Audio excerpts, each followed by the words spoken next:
Welcome to an in-depth investigation into one of America's most secretive societies, Skull and Bones. Founded at Yale University in 1832, this organization has long been shrouded in mystery, speculation, and controversy. Today, we unravel the intricate web of connections between Skull and Bones, Yale University, and pivotal events in American history, including the tragic events of September 11, 2001. Through the lens of John Simon's investigative report, we'll explore how numbers, addresses, and timelines intertwine, raising questions about influence, power, and hidden agendas. Let's begin our journey into the shadows of Yale and the secrets that may lie within. Skull and Bones was established at Yale University in the early 19th century. While the exact founding date remains elusive, the society's roots are deeply embedded in Yale's traditions. With no official address beyond Yale's campus, the society's presence is felt through cryptic department numbers, mail codes, and P.O. boxes. These details, seemingly mundane, become significant when viewed through the lens of coded communication and secretive operations. The society's independence from formal affiliations only adds to its mystique, fueling speculation about its true purpose and reach. Yale University has witnessed significant milestones, such as opening its doors to female undergraduates between September 12 and 14, 1969. This pivotal moment in Yale's history is more than a date. It's a marker in a sequence of events that some believe are connected to broader national and global occurrences. The intertwining of dates, such as Simon's calculations linking Yale's milestones to the events of 9/11, suggests a pattern that invites deeper scrutiny.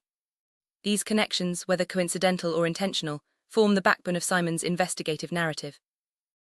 Recurring theme in Simon's report is the use of numbers and dates to draw connections between seemingly unrelated events.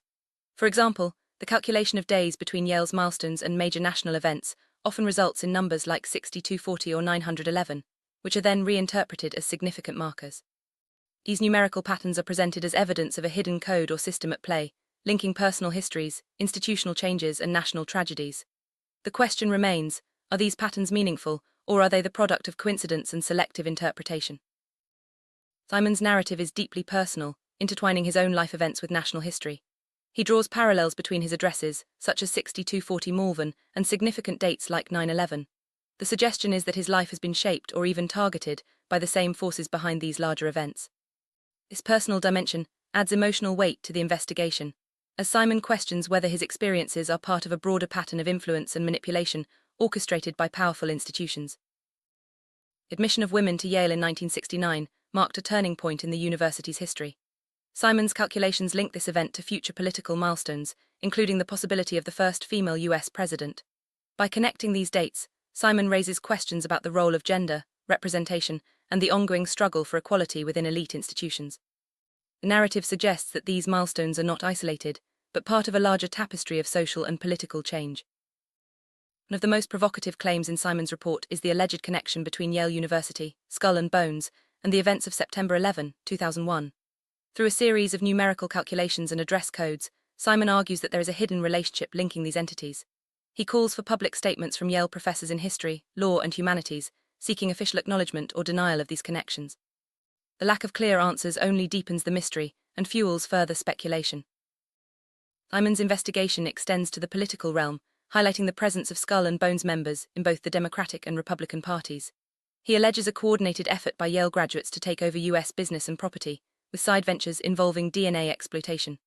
These claims, while controversial, underscore the perception of elite networks wielding disproportionate influence over national affairs. The narrative raises important questions about transparency, accountability, and the concentration of power. Notable episode in Simon's report is the death of Senator John Hines in 1991, which he claims created a loophole for the marriage of Senator John Kerry to Hines's widow. This union, according to Simon, facilitated the merger of Hines and Kraft in 2015, symbolized by the company's blue and red logo. Simon draws parallels between this merger and Larry Silverstein's acquisition of the World Trade Center, suggesting that these business deals are part of a broader pattern of elite maneuvering and consolidation.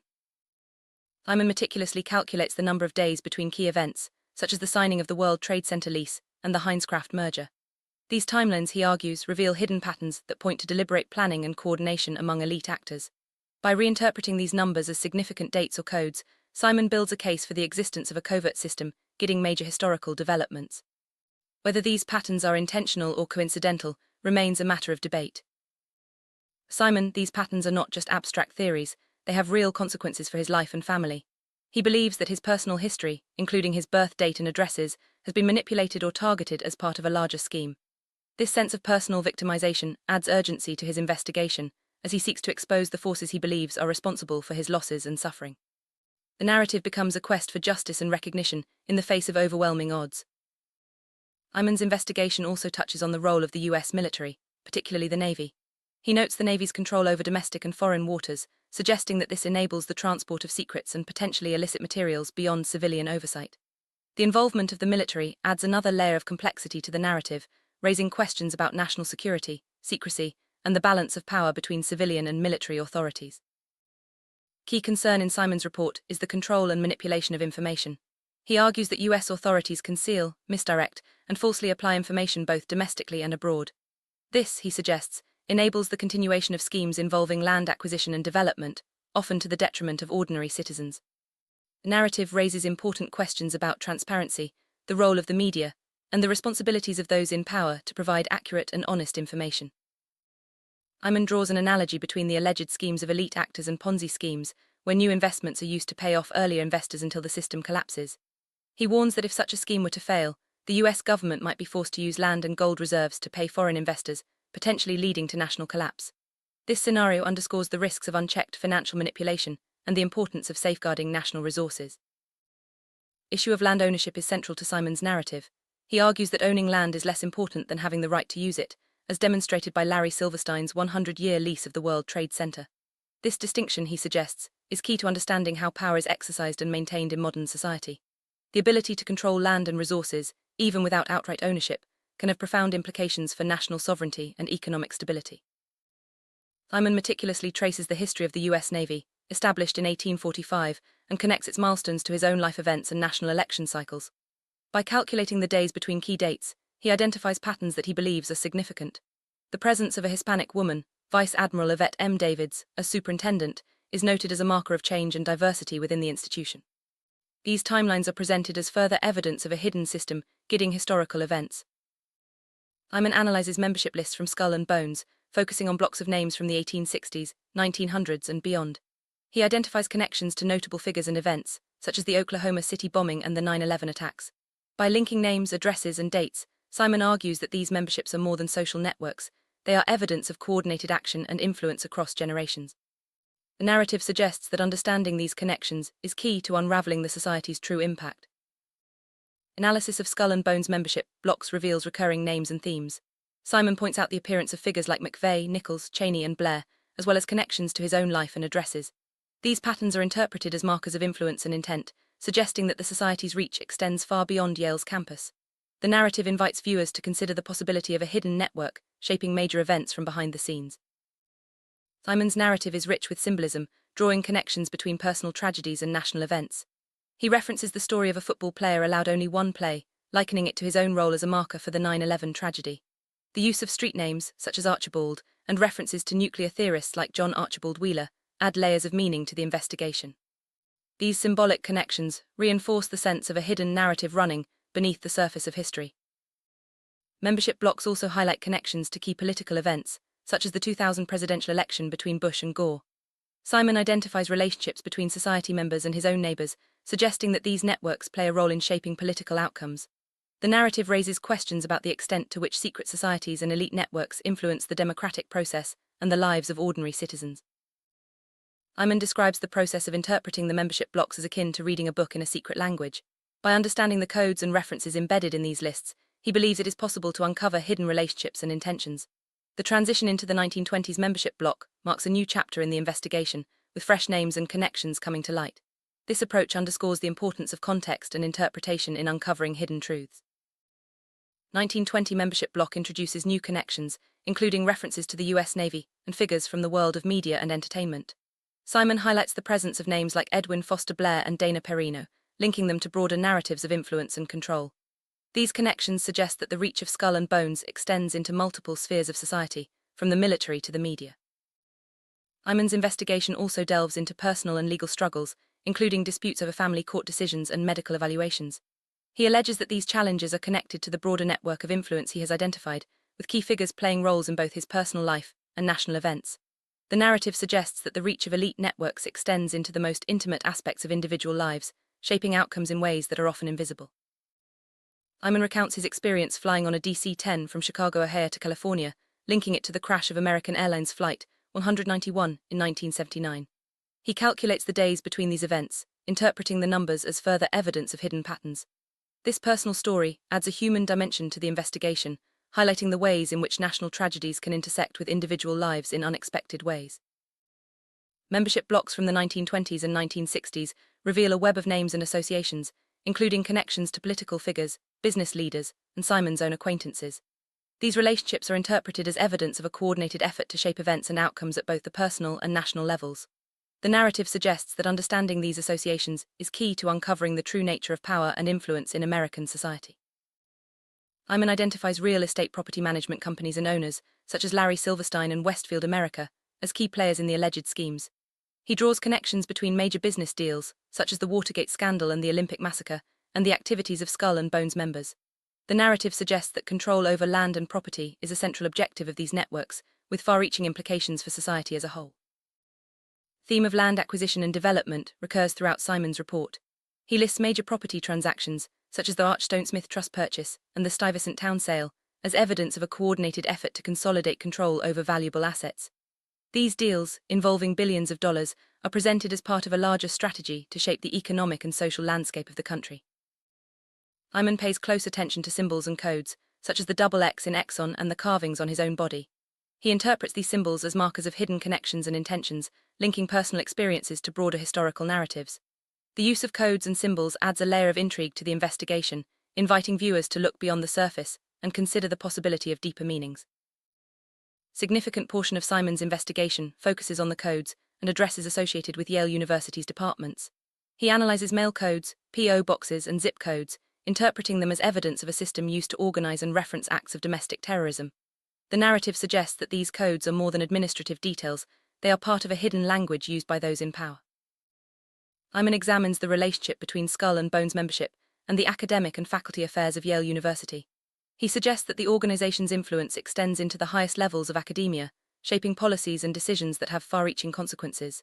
The narrative raises questions about the role of elite networks in shaping the direction of educational institutions and, by extension, society as a whole. Simon presents detailed calculations involving Yale's department codes, street addresses, and zip codes. He interprets these numbers as evidence of a system designed to target individuals and orchestrate events. The narrative suggests that understanding these calculations is key to uncovering the hidden mechanisms of power and control operating beneath the surface of society. Simon analyzes the codes associated with Yale's History of Art department, drawing connections to significant historical figures and events. He interprets these codes as markers of identity and influence, linking them to broader narratives of power and control.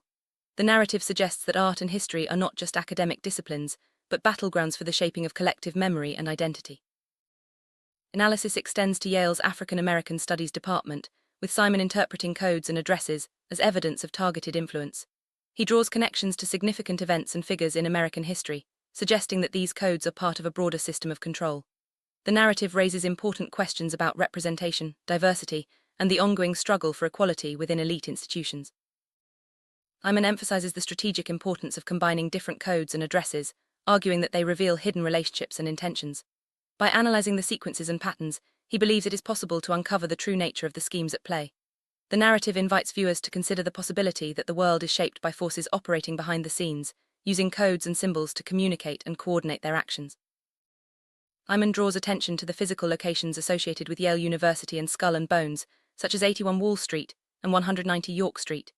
He interprets these addresses as markers of influence, linking them to significant events and figures in his own life. The narrative suggests that the control of physical space is a key aspect of power, with addresses and buildings serving as symbols of authority and control.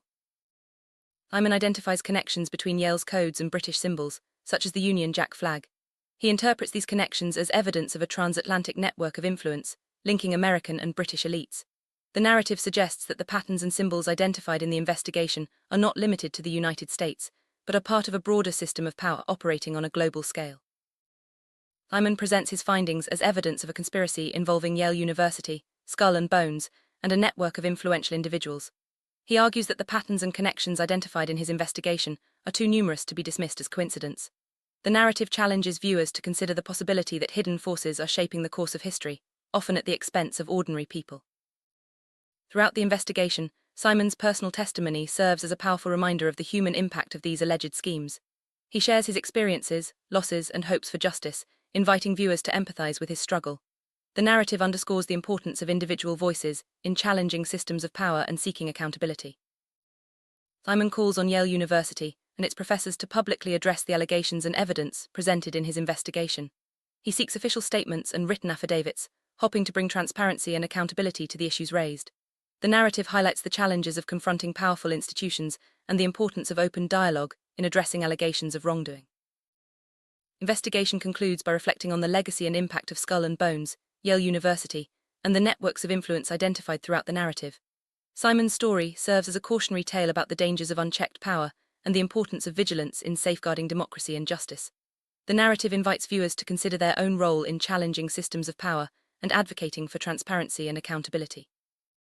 As we reflect on the intricate web of connections and patterns uncovered in this investigation, we are reminded of the enduring influence of secret societies and elite networks. The narrative challenges us to question the structures of power that shape our world and to remain vigilant in the face of secrecy and manipulation. Simon's journey is a testament to the power of individual inquiry and the importance of seeking truth, no matter how complex or daunting the task. Search for truth is a challenging and often lonely journey. Simon's investigation, with its detailed calculations and personal stories, serves as a reminder that the pursuit of justice requires persistence, courage, and a willingness to confront uncomfortable realities. The narrative encourages viewers to remain curious, to question assumptions, and to seek out the hidden stories that shape our world. As we conclude this investigation, we are left with important lessons about the nature of power, the importance of transparency, and the need for accountability. Simon's story challenges us to look beyond the surface and to consider the deeper forces at work in our society. The narrative invites us to become more informed, engaged, and proactive in shaping the future of our communities and our country. Investigation ends with a call to action, urging viewers to remain vigilant and to demand transparency and accountability from those in power. Simon's journey serves as an inspiration to all who seek justice and truth, reminding us that change is possible when individuals are willing to speak out and challenge the status quo. The narrative encourages viewers to take an active role in shaping the future and to never underestimate the power of a single voice. Thank you for joining us on this journey through the hidden history of Skull and Bones, Yale University, and the networks of power that shape our world. Simon's investigation reminds us that the search for truth is never easy, but it is always worthwhile. As we move forward, let us remain committed to the values of transparency, justice, and accountability, and continue to seek out the stories that need to be told.